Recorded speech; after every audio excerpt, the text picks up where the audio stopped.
తాకట్లో ఉన్న మీ బంగారాన్ని విడిపించి ఆ రోజు ఆన్లైన్ రేటుకి కొంటాం. Sharma gold company. నమస్కారం, వెల్కమ్ టు సుమన్ టీవీ. నేను గీతాంజలి. అందరికీ కార్తీక మాస శుభాకాంక్షలు అండి.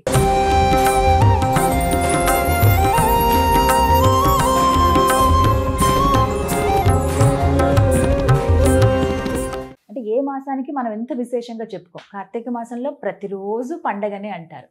ప్రధానంగా శివకేశవులు ఇద్దరికి ఎంతో ఇష్టమైనటువంటి మాసం అని కూడా చెప్తారు. అయితే మనకి ఈ కార్తీక మాసం ప్రారంభం అవడమే ఎన్నో సందేహాలు ఉంటాయి. ముఖ్యంగా స్నానాల విషయంలో కార్తీక స్నానం ఖచ్చితంగా అందరూ ఆచరించాలని చెప్తారు. నదీ స్నానాలు చేయమంటారు, అందరికీ అందుబాటులో ఉండవు. మరి ఏం చేయాలి?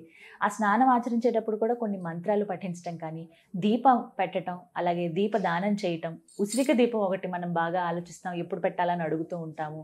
చాలా పర్వదినాలు ఉంటాయి, అవి ఖచ్చితంగా అందరూ ఆచరించుకోవాలి. మన సంవత్సరం అంతా ఏ పూజలు చేసినా చేయకపోయినా కార్తీక మాసంలో కొన్ని తిథుల్లో గనక పూజ చేసి దీపం పెడితే సంవత్సరం అంతా చేసిన ఫలితం దక్కుతుంది అని అంటారు. అసలు అలాగే కొన్ని ఆహార నియమాలు కూడా పాటించాలంటారు. అవన్నీ ఏంటి తెలుసుకుందాం. ముందుగానే తెలుసుకుంటే గనక ఆచరించడానికి సులువు అవుతుంది. ఈ మధ్యకాలంలో చాలామంది యువత కావచ్చు, అలా ఇంకొంతమంది ఆసక్తి చూపిస్తున్నారు. ఎలా చేయాలి ఏంటి, మేము ఈసారి కార్తీక మాసం ఆచరిద్దాం అనుకుంటున్నాం, కాకపోతే కొన్ని సందేహాలు ఉన్నాయని కామెంట్స్ రూపంలో కొన్ని తెలియజేశారండి. ఇంకా ఏమైనా సందేహాలు ఉంటే మీరు కామెంట్స్ రూపంలో అడగండి, నేను గురుగారి ద్వారా నివృత్తి చేయిస్తాను. అయితే ఇప్పటివరకు ఉన్నటువంటి సందేహాలు నివృత్తి చేసుకుందాం. మనతో పాటు ఉన్నారు ప్రముఖ జ్యోతిష్యులు బ్రహ్మశ్రీ నందిబట్ల శ్రీహరి శర్మ గురువు గారు. వారు గత 15 సంవత్సరాలుగా 30,000కు పైగా జాతక పరిశీలన చేసి వాళ్ళలో ఎన్నో మార్పులు తీసుకువచ్చారు. చాలా మందికి దిశానిర్దేశం చేశారండి. ఇలా మీ జాతకాలను కూడా మీరు పరిశీలన చేయించుకోవచ్చు. గురుగారి నెంబర్ కూడా నేను స్క్రీన్ పైన ఇస్తూ ఉంటాను. అయితే ఇవాళ కార్యక్రమంలో మనకున్నటువంటి కార్తీక మాస సందేహాలని నివృత్తి చేసుకుందాం. గురువుగారితో మాట్లాడదాం. గురుగారు నమస్కారం అండి.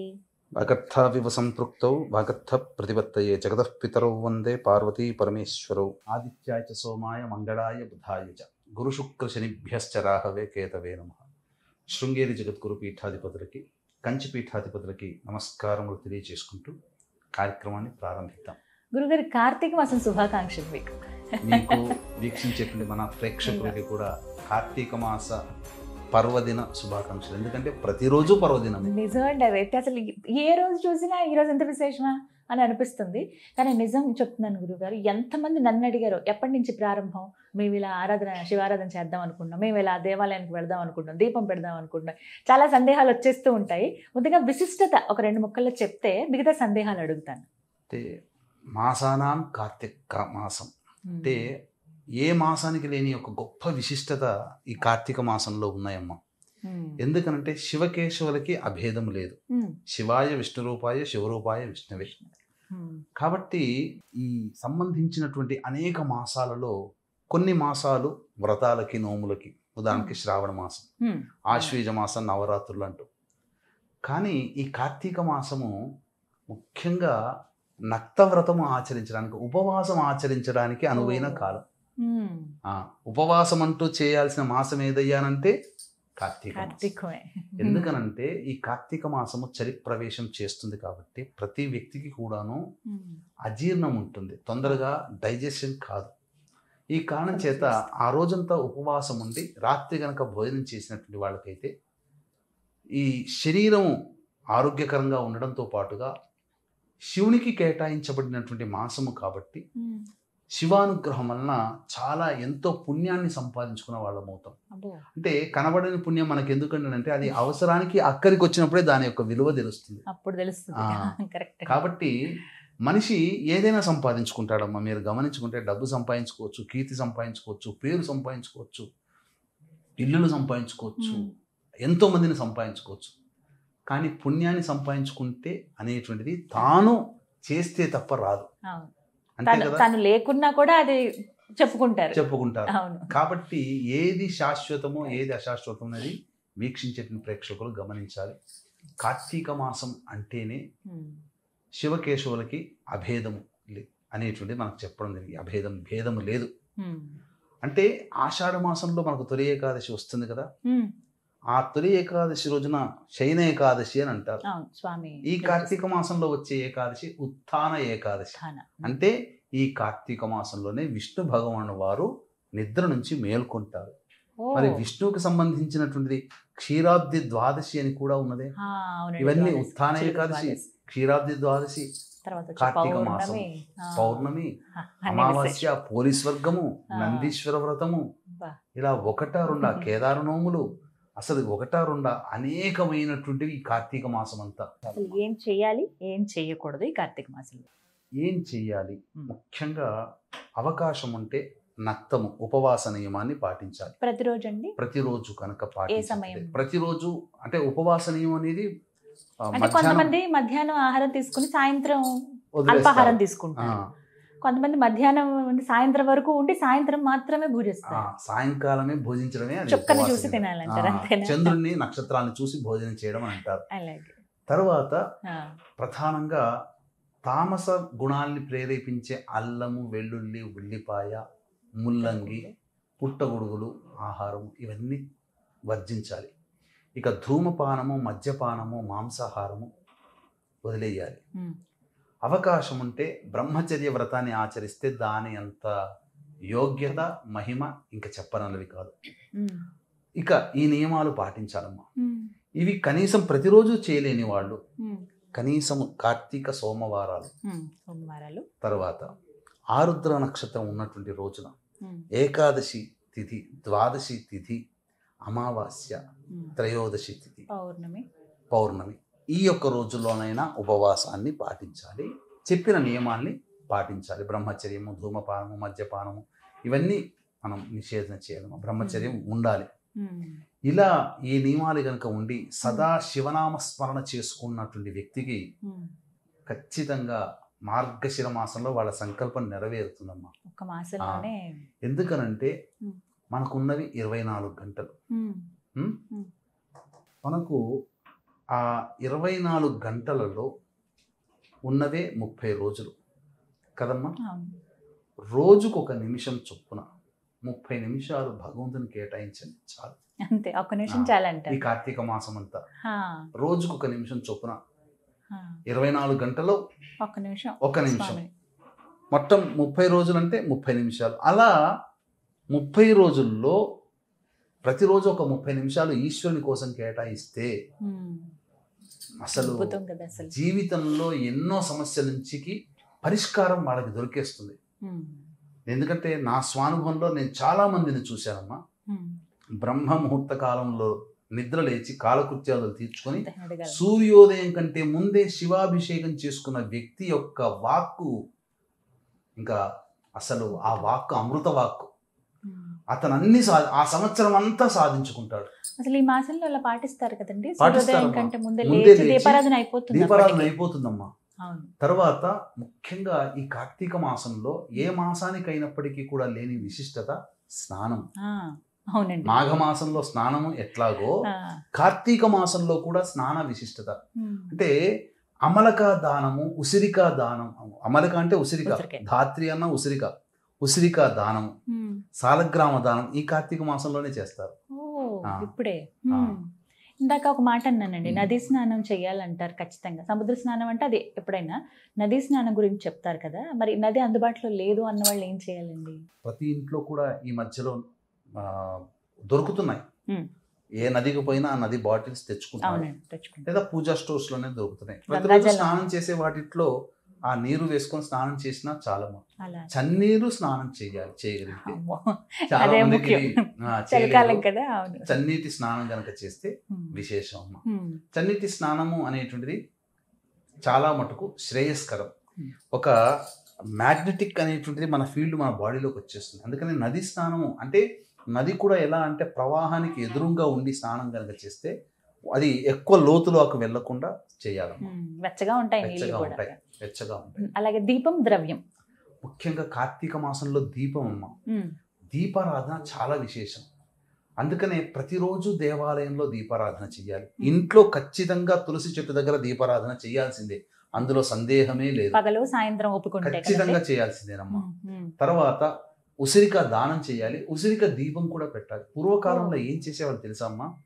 స్నానం ఆచరించడం కూడా ఎలా ఉండేదనంటే ఉసిరిక చెట్టులో నీడలో భోజనము, ఉసిరిక చెట్టు నీడ దగ్గర స్నానం అనేటువంటిది. అంటే స్నానం చేసే చెరువు, అందుకని మీకు చెరువు చుట్టుపక్కల ఉసిరిక చెట్లు నాటేవాళ్ళు పూర్వకాలంలో. ఈ కార్తీక మాసం వచ్చిందంటే ఆ ఉసిరిక చెట్టు నీడలో స్నానం చేయమని శాస్త్రం కదా, స్నానం ఆచరించేవాళ్ళు. ఉసిరికతో దీపారాధన కూడా చేస్తారు. పూర్వకాలంలో ఏంటంటే ఉసిరికతో దీపారాధన చేసిన తర్వాత ఆ దీపం ఆరిపోయిన తర్వాత దాన్ని చితగొట్టుకొని దాని ఒంటికి రాసి అప్పుడు స్నానం ఆచరించి భోజనం చేసేవాళ్ళు. ఉసిరిక దీపారాధన చాలా మంది ఏం చేస్తారంటే చిత కొట్టేసుకుంటారు, లోపల గింజ తీసి దాంట్లో ఆవు నేతి వేసి వేస్తారు. కానీ అలా చేయకూడదమ్మా. ఉసిరిక మీదనే బొడ్డు ఒత్తి వేసి దీపారాధన చేస్తే పువ్వు ఒత్తి వేసి చేయొచ్చు. ఆ విధంగా చేయాలమ్మా. ఇది పగలే పెట్టేసేయాలండి దీపం, ఇంటి దగ్గర చేయొచ్చు, సాయంకాలం పూటనైనా చేయొచ్చు, దేవాలయానికి వెళ్ళి అక్కడ చేయొచ్చు. చక్కగా చిన్నగా ముగ్గు వేసి పెడుతుంటారు. ఇక్కడ ఒక చిన్న సందేహం అండి, చిన్న ముగ్గు వేసి పసుపు కుంకుమ వేసి దీపం పెడతారు. నైవేద్యంగా ఏం పెట్టాలండి? పండు పెట్టాలా, లేకపోతే బెల్లం ముక్క పెట్టినా చాలా, పటిక బెల్లం పెట్టాలా? ఏది నైవేద్యం? పరమేశ్వరుడు భోలాశంకరుడు నైవేద్యంగా ప్రతిరోజు కూడా విష్ణు సహస్రనామం చేసుకున్నా, శివ సహస్రనామ పారాయణం చేసుకున్నా, 2 అరటిపండు పెట్టినా స్వీకరిస్తాడు. ఏదైనా అందుబాటులో ఏది ద్రవ్యము దొరికితే అది పెట్టాలమ్మా. ఇలాంటి నియమమే పెట్టాలని మనకు శాస్త్రంలో లేదు. ఎందుకనంటే ఇప్పుడు ఈ నియమమే పెట్టి ఉంటే గనక పూర్వకాలం నుంచి అది ఉండేది కదా. ధనికులు ఆ కాలంలో ఉన్నారు, బీదవాళ్ళు ఆ కాలంలో ఉన్నారు, ఈ కాలంలో ఉన్నారు. అందరికీ సాధ్యమయ్యేదే మనకు. హిందూ ధర్మంలో అందరూ కూడా చేసుకోదగినటువంటి పండుగలే తప్ప ధనికులకి మాత్రమే ఉపయోగ పండుగలు లేవు. కాబట్టి ఎవరికైనా ఫలము దొరుకుతుంది, అరటిపండ్లు దొరుకుతాయి కదా, ఆవు పాలు దొరుకుతాయి కదా, చాలు. ముఖ్యంగా నందీశ్వరునికి అభిషేకం అనేటువంటిది ఈ కార్తీక మాసంలో విశేషమైనటువంటి లాభం కలుగుతుంది. కార్తీక మాసం అంతా కూడా అసలు చాలా యోగ్యమైనటువంటి మాసం అమ్మ. ఒక రకంగా చెప్పాలంటే వెన్నెల మాసము అని అంటారు వీటిని. మీకు ఏ పౌర్ణమికి లేని విశిష్టత కార్తీక పౌర్ణమికే ఉంటుంది. అసలు ఎంత అద్భుతం అండి కార్తీక పౌర్ణమిలో చంద్రుడి నుంచి ప్రసరించే అమృత కిరణాలు ఆ చంద్రునికి సంబంధించినటువంటి వస్తువులు ఆకర్షించుకుంటాయి. తద్వారా వాటిని భుజించినటువంటి మానవుడికి అమృతత్వం లభిస్తుంది.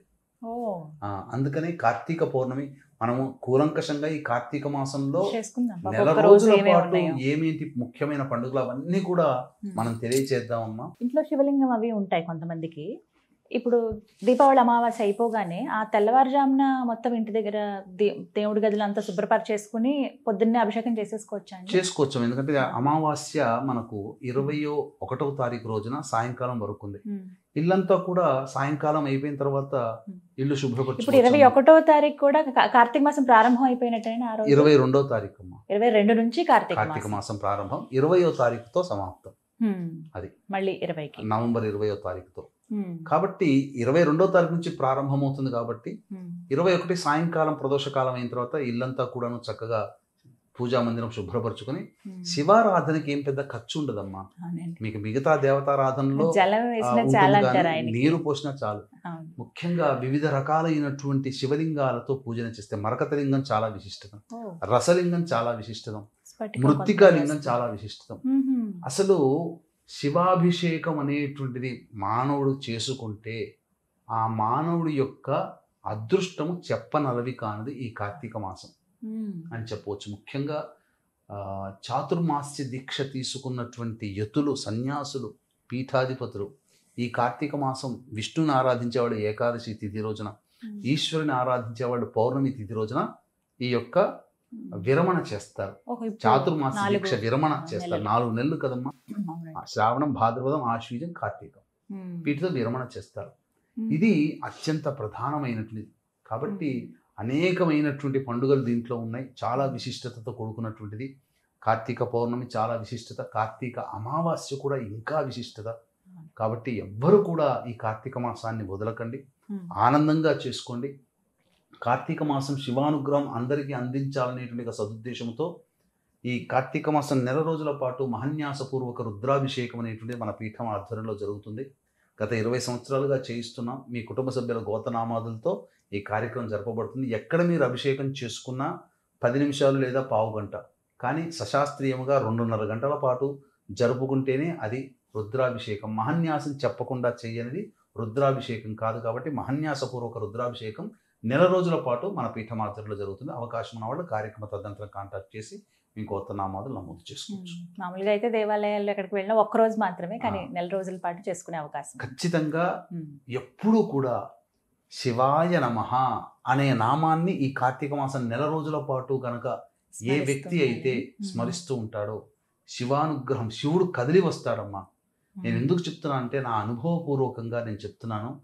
చాలామంది జీవితాల్లో ఎంతో మార్పులు జరిగాయి ఈ కార్తీక మాసం నియమనిష్టలు. అందుకనే కాబోలు అయ్యప్ప స్వామి దీక్ష తీసుకునే వాళ్ళు కార్తీక మాసంలో తీసుకుంటారు మండల దీక్షగా.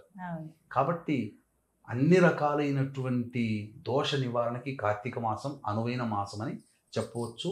ఖచ్చితంగా స్నానము, దీపము, దానము, పూజనం ఇవన్నీ ఖచ్చితంగా ఉండాల్సిందే, అందులో సందేహం లేదు. ప్రతిరోజు దీపారాధన చేయాల్సిందే, ప్రతిరోజు కూడా స్నానం ఆచరించాల్సిందే. ఏది? దివ్య స్నానం అనగా 3 గంటల నుంచి 4 గంటల లోపల స్నానం ఆచరించాల్సిందే. ప్రతిరోజు దానం చేయవలసిందే అవకాశం ఉంటే. అంటే భగవంతుడు మనకు ఎంతో అవకాశం ఇచ్చాడమ్మా ఈ భూమి మీద జీవించి ఆనందంగా బ్రతకడానికి. మనము ఏ సమయంలో చేసిన దానముకైనా కానీ కొన్ని సందర్భాలలో దానములు చాలా విశేషమైన ఫలితాన్ని ఇస్తాయి. కార్తీక మాసంలో చేసే దానము పుణ్యము బలోపేతం అవుతుంది, రెట్టింపు అవుతుంది, 10 విధాలుగా రెట్టింపు అవుతుంది. కాబట్టి ఏదేదో వేలకు వేలు, వందలకు వందలు, లక్షలకు లక్షలు దానం చేయమని ఎక్కడ శాస్త్రంలో లేదు. మనస్ఫూర్తిగా నాకు ఇంతే వచ్చు, నా దగ్గర ఈరోజు నేను ఇంతే నా మనసు అంగీకరిస్తుంది.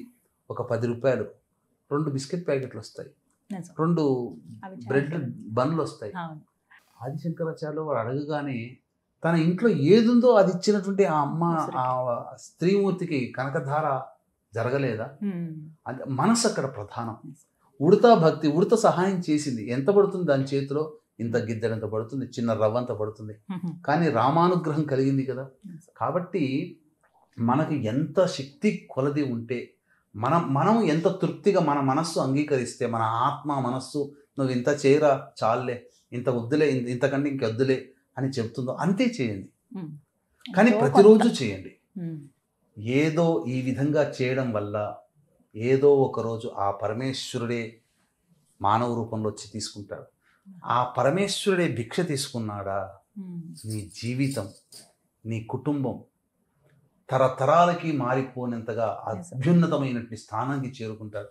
అంతకన్నా ఇంకేం కావాలమ్మా? ఎంతో మంది దత్త భక్తులు అన్నదానం చేస్తుంటారే, ఏ ఒక్క రూపంలోనే దత్తుడు వచ్చి భోజనం చేస్తాడనే కదా పెట్టేది.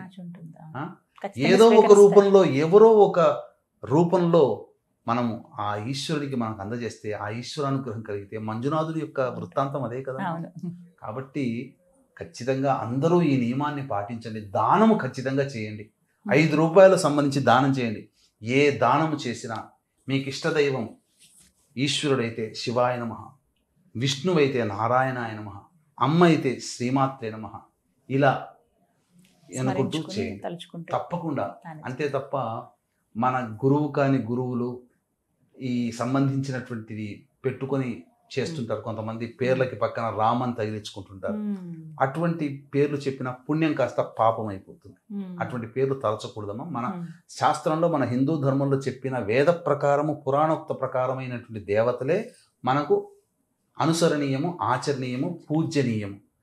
మనకు పురాణాల్లో చెప్పని మానవులుగా పుట్టినటువంటి, మనిషిగా పుట్టి మనిషిగా చచ్చిన వ్యక్తిని దేవుడిగా కొలుచుకునే స్థితి మనకి ఈరోజు దాపురించింది. అటువంటిది మనం పలకకుండా శివనామస్మరణే చేసుకోండి, నారాయణుని నామస్మరణ చేసుకోండి, అమ్మవారు శ్రీమాత్రే నమః నామస్మరణ చేసుకోండి తప్ప ఇక మిగతా దేవతలు మనుష్యులుగా పుట్టిన వాళ్ళు దేవతలనే భావించుకోవాలి. నియమాలన్నీ తెలియజేశారు. ఈ కార్తీక మాసాన్ని మేము అందరం కూడా పాటించి ఆ నియమాల ప్రకారంగా చేసుకుని, ఇంకేమైనా సందేహాలు ఉన్నా కూడా అవి కామెంట్స్ రూపంలో అడుగుతారు, అవి మళ్ళీ మేము ముందు ఉంచుతాను. ఎందుకంటే అన్ని విశేషమైన సందర్భాలే కాబట్టి వాటికి సంబంధించిన వీడియోస్ కూడా చేద్దాం. ధన్యవాదాలండి. సర్వం శ్రీ ఉమామహేశ్వర పరబ్రహ్మార్పణమస్తు.